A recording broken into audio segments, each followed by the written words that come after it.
What's up, YouTube? It's Big Lou tapping on in with What It Do with Big Lou. Uh, haven't been on in a couple of days, but I recently just in the last few minutes watched a video, Michael Francise's channel, and it was regarding uh, old man Vic Arena, who was part of that life, part of a leadership. He was part of the leadership at one time of that lifestyle, and back in '90. I think he got arrested sometime in 1990, 1991. He was convicted in 1992 and given like a life sentence in federal prison. So fast forward to today, 30 years later, he's 87 years old. He's got dementia, and he has a lot of ailments and diseases such as I think he has diabetes and things like that. And he's sitting in a medical facility in the feds, and basically he has to be taken care of. You know, he don't even know who he is. You know what I mean? And he put his lawyers put in for a compassionate release with his trial judge, and the trial judge denied it. And then they went to the next step up, the appeals court, and they denied it too. I agree with Michael. Michael Francis said that he doesn't believe it can go up to the Supreme Court because there's no constitutional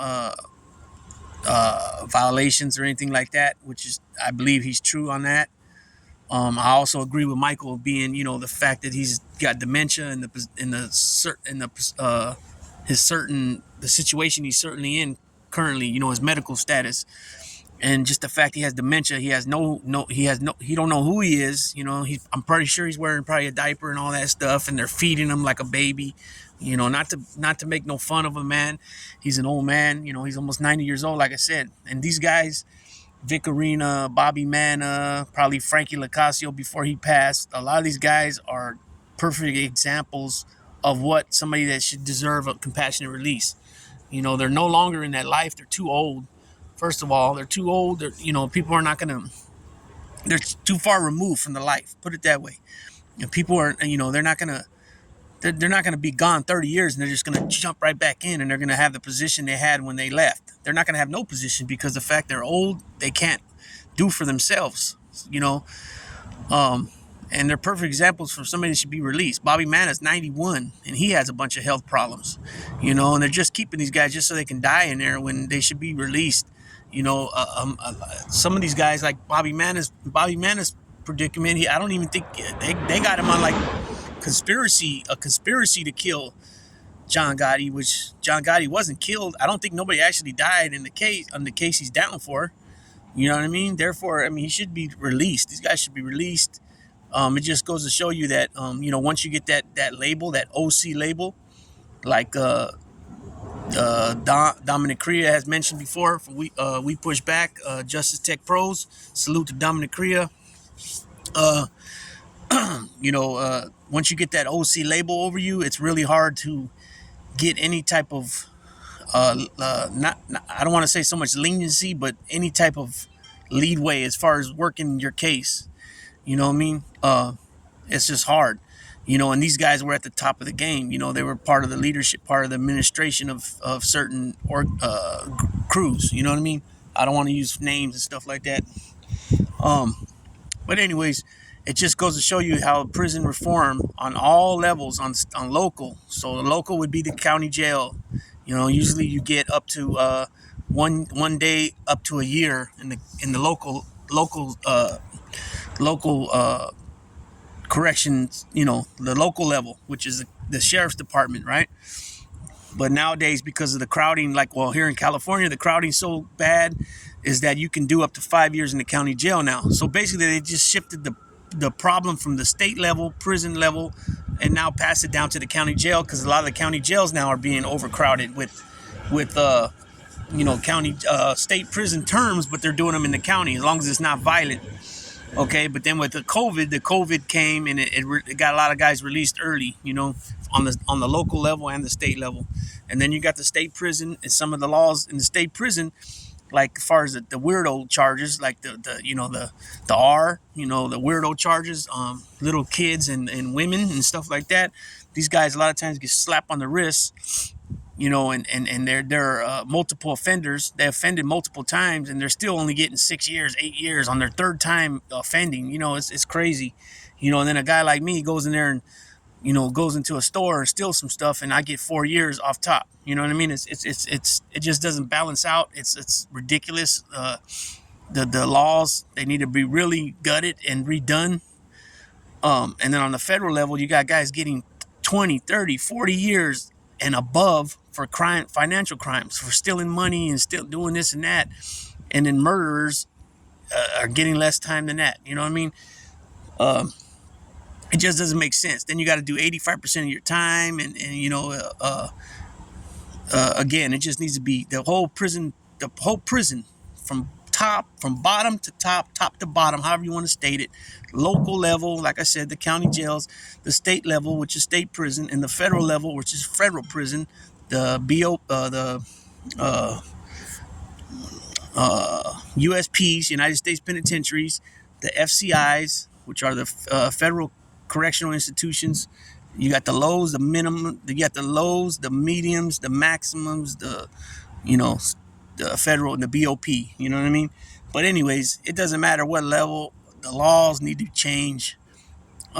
Definitely in state prison, definitely in federal prison. I think the local county jails is pretty much, a lot of it's cut and dry. It's all, it's a year to a day to a year in the county jail.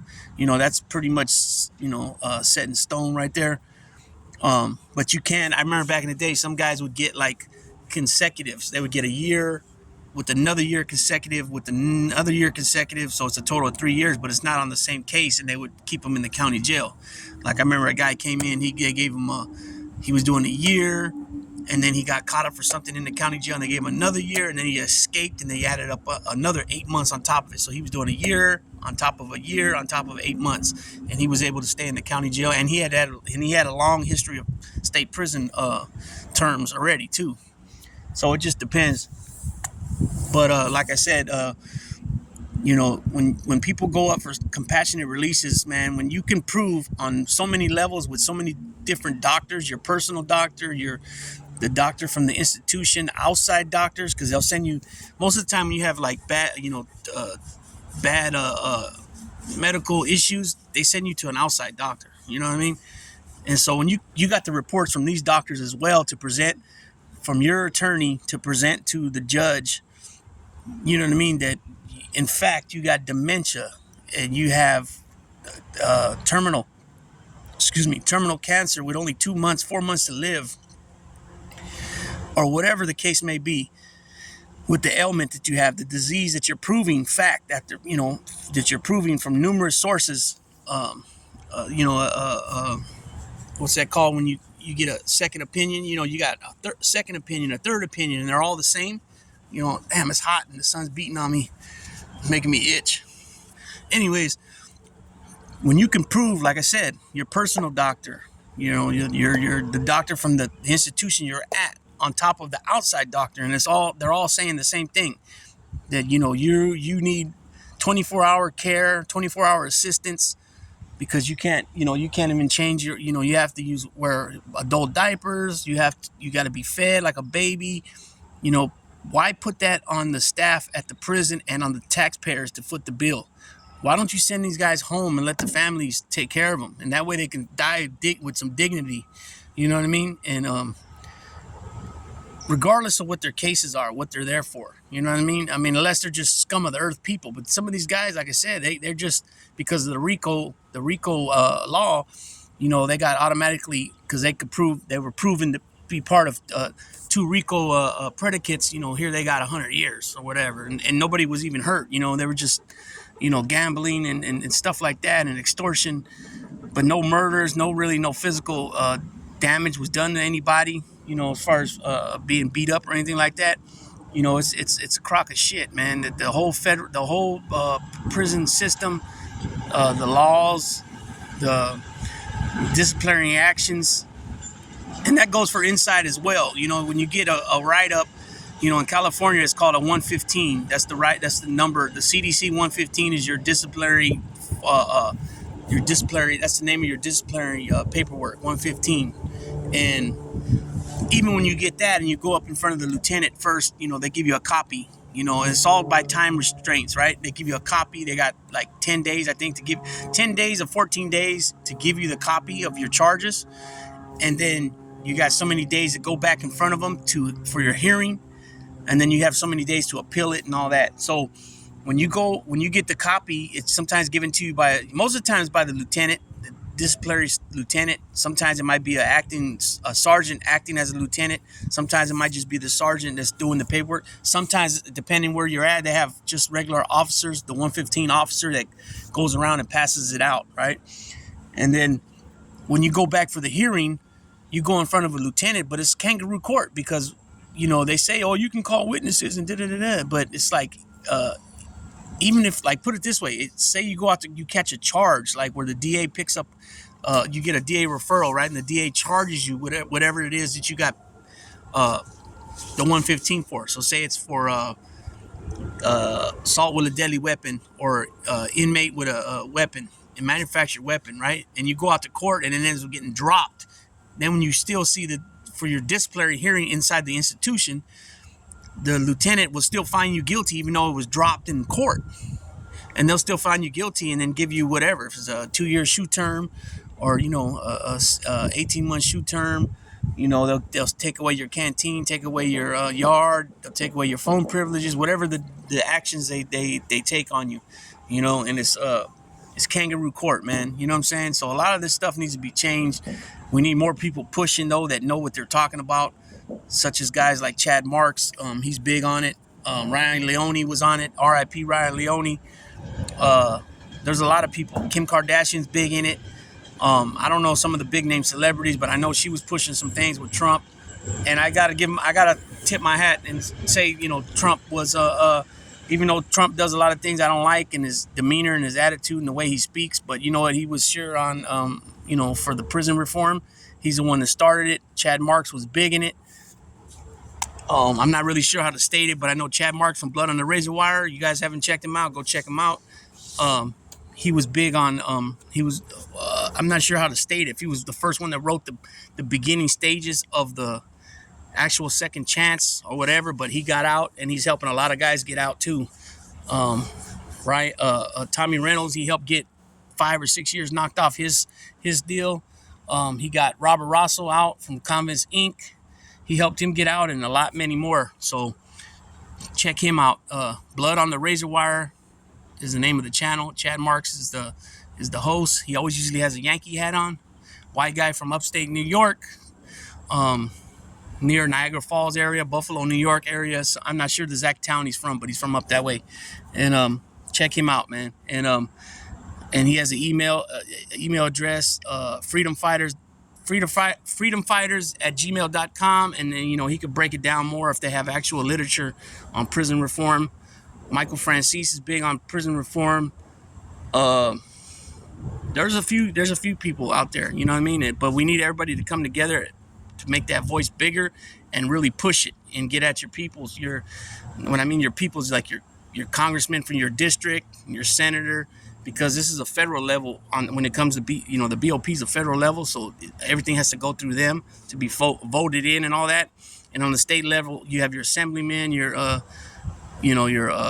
state senators, all the people that in what's that called? The Capitol in Sacramento. Everybody that sits, I remember when I was a kid, we went there for what's that called? A field trip. And we went up to the top and we looked down. And you can see all the, you can see the where everybody sits down on the bottom. You know what I'm saying? And there's a lot of seats down there. So that on the state level, it works the same way. The federal level, everything law needs to be voted in by the elected officials. You know what I'm saying? So same thing like the federal system, which is the Congress. Everything's got to be voted in with Congress, and then it goes to the Senate. Sometimes it goes from the Congress, it passes, goes up to the Senate. The Senate says, hey, this needs to be changed. This needs to be changed. They'll revise it and then send it back down to Congress to see if Congress will pass that version, and then it'll go back up for them. And then if it passes all the way through, then the president signs it into law. That's how it works. So the same thing at the state level, the governor signs it into law, after the state senators and the assemblymen and all them, that uh, that work for under the state on the state level. Once they pass it, then it goes to the governor to sign in, and then the local level is the. I'm not really sure how that one works. If the county the county board, you know what I mean, and then the sheriff signs it and all that. I'm pretty sure the sheriff, Jesus, sorry guys, the sheriff will sign it into law. I'm pretty sure that's how that works. The mayor is the city on the city level, and the police chief, but the police chief works for the mayor. The mayor places a police chief. The sheriff is elected official. He's voted for. You know what I'm saying? So it's different. A sheriff is different than a police chief. Yeah, they're the head of their respectable department that they belong to. But like I said, the sheriff is elected official. He's voted in. He or she's voted in. The police chief is appointed position by the mayor, and depending how big the city is, the police commission will have something to do with the vote, and or they'll be in the mayor's ear, giving them advice on who's who and what's what based on the records. But ultimately, I'm pretty sure the mayor has the last say about all that. You know what I mean? So with that being said, YouTube, Big Lou is going to tap on out. Just a little food for thought about the prison reform. Even if you're not a convicted felon or been through the system or have family members that been through the system, ultimately it's still something that how would I say, it's still something that has a big deal. It affects everyday life because you're letting guys in and out, out of the system that perhaps deserve it. Some would say they don't deserve it, but they're back on the street in society where you live, where I live, where your parents live, depending on how old you are, your old grandparents live, whatever. So, everybody has a voice, and don't always be open-minded to it. Don't just be like, oh, they're criminals, lock them up, throw away the key. Yeah, there's some people I believe that should happen to, like those weirdos, like I spoken about earlier, like the Richard Allen Davis type of people, that like to hurt little ones and do horrible, despicable crap, and to ladies, those type of guys. Yeah, but a lot of people, come on, you done did 20, 30, 40 years, 15 years for something that you should only done 3 or 4 years for. You know what I mean? The way the laws are too. Another thing I didn't mention about on the state level is when the 3-strike law came out. The 3-strike law came out in 1994.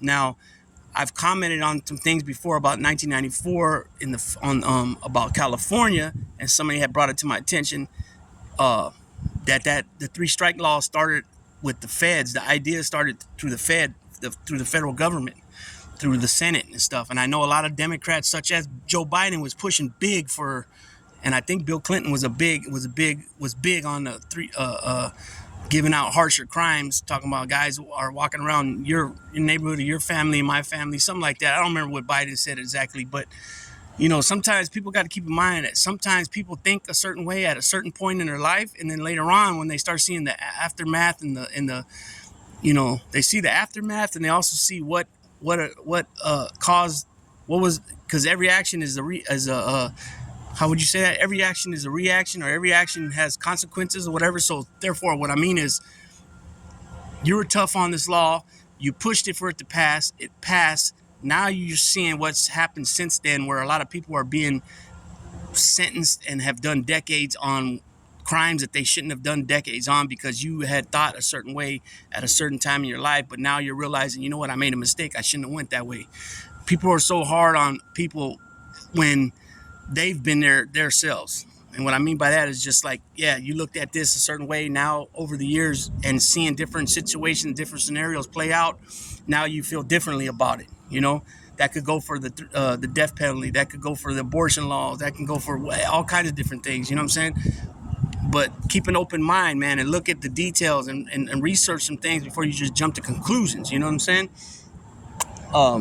The 3-strike law was written for violent offenses, which is murder, attempted murder, manslaughter, great bodily injuries, assault with deadly weapons, you know what I mean?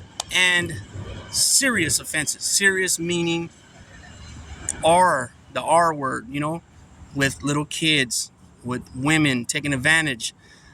Those were the cases. Not, I had two residential burglaries back in the 70s.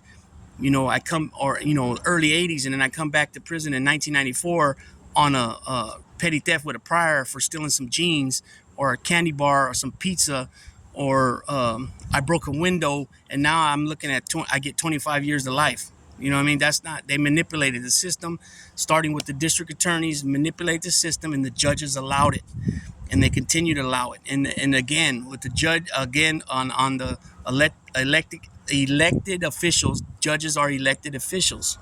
They're voted in. So they look at it like, oh my gosh, I can't, let this go because it could hurt me in my political career later on if I want to go up as a congressman or a senator, and that's bull crap. That's putting political party, political career above the Constitution and what's right. If it's written in the Constitution, that's law. You're supposed to abide it. I don't care if you're Democrat, Independent, or Republican. The Constitution is above party, always, 100%. This is law. Constitution is law, pretty much. Not pretty much, it is. It's law. If you violate any of those amendments, you're automatically wrong, and you're going to be judged. As far as what I mean by judges, if it's taken to court and you violate any of those amendments of the Constitution, that party that you violated is going to get, they're going to get compensated, and deservedly so. You know what I'm saying? So, laws are written, like I said, and they need to be fixed, and they need to be replaced and what is that called? Revised. It needs to be revised, and simple as that. The 3 strike law is a big one. Also, another one is the strikes, like I said. But in California, if you already have a strike, so for example, I come in for a possession of sales, right? Okay, possession of sales carries 16 months low term, 2 years midterm, 3 years high term. So if I catch a possession of sales, and I already had a strike from before in my past, now, and it's 16 months low term, 2 years midterm, 3 years high term at halftime. So that's 50% you do. But now, because I have a previous strike from my past, I'm no longer entitled to the halftime. I'm entitled now. I have to do I have to do 80% now, and it automatically doubles my time. So 2 years is the midterm. They'll give me 2 years doubled up to 4 years, and they usually add on a prison prior or 2. So now I'm doing 5 or 6 years, 5 or 6 years, right? At 80% instead of 50%, okay? Automatically, because I have the strike or 2 strikes. It doesn't make a difference on the time when they double you if you have 1 strike or 2 strikes. You'll hear some people say, oh, I got 2 strikes, so I'm doing 85% now. No, wrong. A strike is a strike. No matter if you have 1 strike, 2 strikes, 5 strikes, what I mean. And you'll hear some guys saying I have 8 strikes. What that means is they have 8 strikeable offenses on their jacket. It doesn't necessarily mean there's 8 strikes. You know what I'm saying? So when you now, instead of me just doing 16 months with half, which is 8 months, or 2 years with half, which is 12 months, now I'm doing, like I just explained, 5 years or 6 years at 80%, right? And that's because I have a prior strike. So to me, I'm being punished again for something I did in the past. You know what I'm saying? I don't want to say double jeopardy. It's double jeopardy to a certain degree, because you're being punished again for something you did before. But a double jeopardy, honestly, double jeopardy to me is like when you get busted for, like, say, a pistol charge, ex-felon in possession of firearm. That too carries 16 months low, 2 years mid, 3 years high, and they give you 2 years, right, with half. Okay, you go and do your year. Hopefully you don't get in no trouble. You do your year. You're also you're also eligible for 33%, so you can get that too, depending how quick you get through reception and get to where you're going and get your job and get to see your counselor. They could put in for the 33%. Okay, then all of a sudden, say 2 2 months or whatever, say halfway through your time, 6 months in, you get called to your counselor's office, or the counselor comes to your building and has you pulled out, or they go see you at whatever. If you're in school or you're at your job, they might go see you. Who knows? They don't always have you called to them, and they give you a paper to sign for saying, hey, you got a detainer. The BOP's got a detainer on you. The Fed's got a detainer on you now for. They charge you with the pistol charge. So that would be technically double jeopardy, because you're getting charged again for the same charge that you're doing the time on. But technically it's not double jeopardy, because one's state law, one's federal law. So I've seen guys do their time in prison for the pistol charge and then get picked up by the feds and then have to go do another, depending too if you have a strike or not. When you go to the feds, that makes a difference on your time. If you have a strike, automatically you can get, instead of only doing 34 months on the pistol charge, now you're looking for 46 months. Because everything's by months in there, and then they got the mandatory minimums and all that, and it's a big headache. It's a big mess when you start getting involved with the feds. You're doing, like, I think you're doing 85 or 90%. I stated 85 earlier, but I've heard people say even 90%. You know what I mean? It's just a road I wouldn't want to go down. People always say, oh yeah, they got tennis courts and they got soda fountains, and they got fruit bars, and yeah, they used to have fruit bars. They got swimming pools and tennis courts. That's all a crock of shit. You go to a United States penitentiary, Hazelwood, Hazleton, Big Sandy, Coleman, Leavenworth, Allenwood. You go to Terre Haute, Pollock in Louisiana. I don't know if Beaumont's a USP. It might be, but all these places, it's rocking. I mean, it's straight up rocking. Rocking like crazy. And depending on what who you run with, it's even more. It's dangerous. Period. Don't people always, even too. That's another thing too. When people misconception. Oh, it's only a level 2 yard. Are you kidding me? A level 2 yard can get real jiggy with it real fast. They don't have towers on level 2 yards. To be shooting people when stuff's cracking. You know what I'm saying? Usually what they do, they go, get down, and everybody got to get down, and then they shut down the other yards depending where you're at. We'll use Avenal, for example. Avenal has 6 yards. So what they'll do is they'll yard recall the other 5 yards, right? They'll yard recall the other 5 yards, have everybody go, either keep them on the ground, or they might put them back in the buildings. It depends. And then those officers have to go get suited and booted for riot gear, and then shoot to whatever yard that's happening at. You know how long that all takes? Those yards only have they have 2 building cops per building.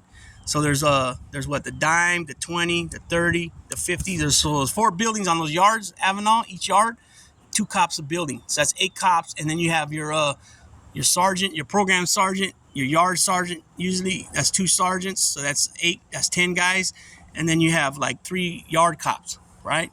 And then you have 2 usually in the VOC, guys that go to the VOC. So that's a total of 15 officers altogether. And only 1 building cop can come out. 1 got to stay back. You know what I mean? So they need all this manpower to come from these other yards to assist with the riot or the melee, whatever's going on. You know how long all that takes? And then some people say, oh yeah, well, it's usually fist fight on level 2s. Well, I'm here to tell you that's fucking negative. If you're with one of the Latino groups, people are packing weapons, okay? They're packing weapons. It is what it is. It's honest truth. Now, if you're on a level 3 yard, level 4 yard, okay, level 3 yard, there's a lot more people out there. Level 4 yard is really controlled. Only like the buildings are in sections of 10s, upstairs, downstairs, 10 cells, upstairs, downstairs. And there's usually a fence through the yard. It's only like a half a yard. So there's not that many people out there. Level 3 yards, there's a ton of, depending what institution you're at. I'll explain this in other videos, but depending on how they decide to run the buildings for a yard, it could be all upper tier, lower tier separated by, first floor, second floor. We call them tiers. So first tier, second tier. Morning and night yard is lower tier, and then on Monday, Wednesday, Friday, and then Tuesday, Thursday, Saturday is upper tier. So they'll go morning and night yard, and the other tier will just go the afternoon, or they can go half the building half of A section, right? Upper tier, lower tier. So that would be 101 to like, what is it? Dang, let me see if I can remember. 101, 201, around to, what would that be? Fuck. 225, I guess. 225, 226, and 125, 126 in the bottom. And that half will go, boom, Monday, Wednesday, Friday, morning yard and night yard. And then Tuesday, Wednesday, or Tuesday, Thursday, Saturday, it'll be, 126 to 150 and 226 to 250. They'll go to yard. And then it's the opposite. So what I mean by that is, if you got morning yard and night yard on these 3 days of the week, the other 3 days of the week you'll go, you'll get that. You know what I mean? So whoever has morning yard will get night yard, and then the other half of the building, or however they're doing it, they'll just go to afternoon, and then the other 3 yards it'll be flopped, right?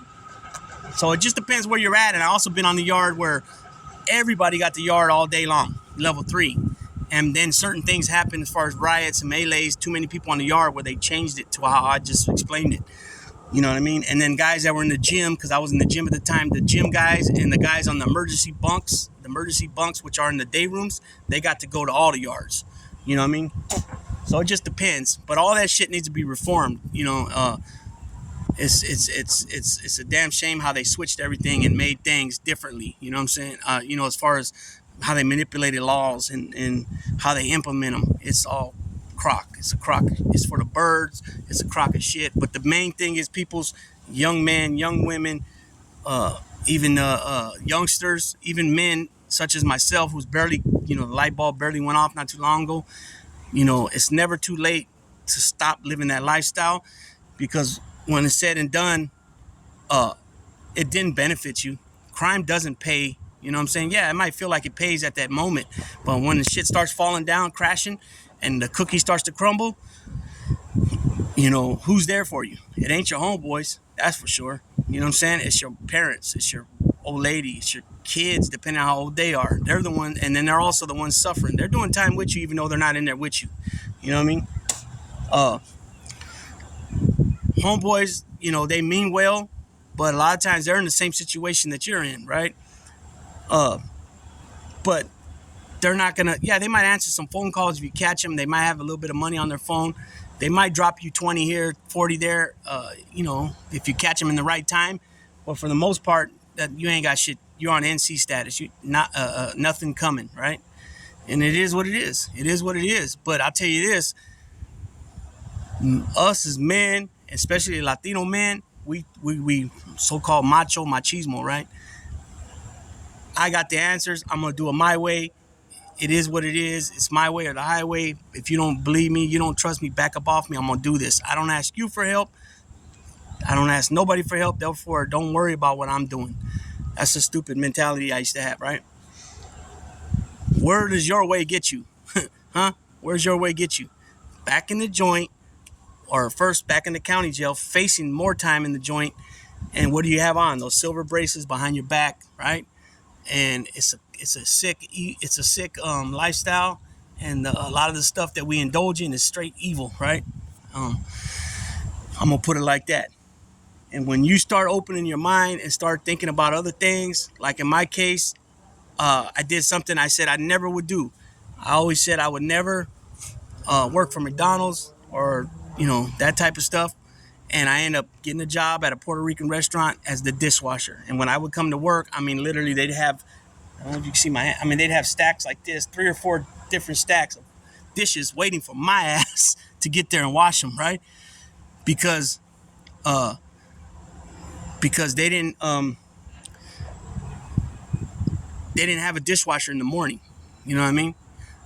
And so I would come in like 2 o'clock, 3 o'clock, 4 o'clock. That, you know, it varies. Sometimes I don't know why they would do that to me. It's like sometimes it sometimes would cause confusion with me. But they'd have me come in at 2 p.m. to close. Sometimes it would be 3 p.m. to close. Sometimes 4 p.m. to close. I wish, you know, I'm kind of like structured, so I wish my start time would always be the same. Anyways, with that being said, I'd come to work. I would knock them dishes out. You know, I'd change out my water, or I would start water, you know, my soapy water.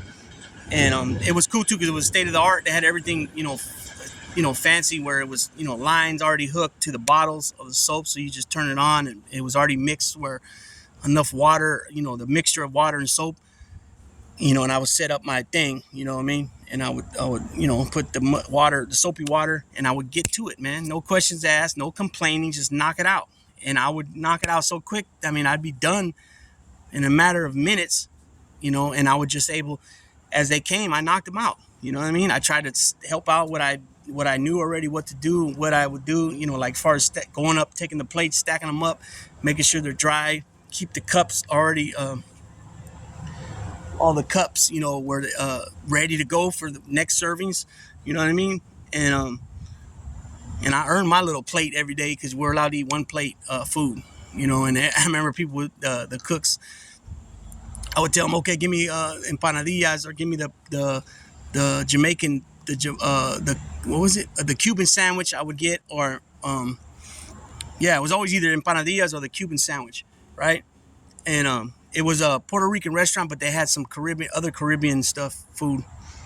And anyways, and I always get rice and beans, and the people would always make little fun and whatever. Oh, you're eating beans and rice again? I said I could eat that every day, all day. That's our ghetto. That's our ghetto. That's our not ghetto. Excuse me, people. That's our soul food. You know what I mean? Puerto Ricans, rice and beans, and it's not the beans like Mexicans, refried beans. It's a different texture and all that, different flavor. You know what I mean? So look it up if you ever want to learn how to make different foods. Look up some Puerto Rican food. Some of the stuff's real easy to make. You know what I mean? And it's good stuff, right?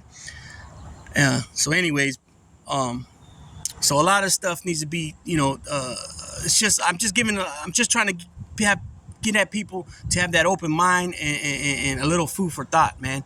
You know what I mean? And look at things a little bit closer with, like I said again, open mind. Don't be so judgmental. Don't be,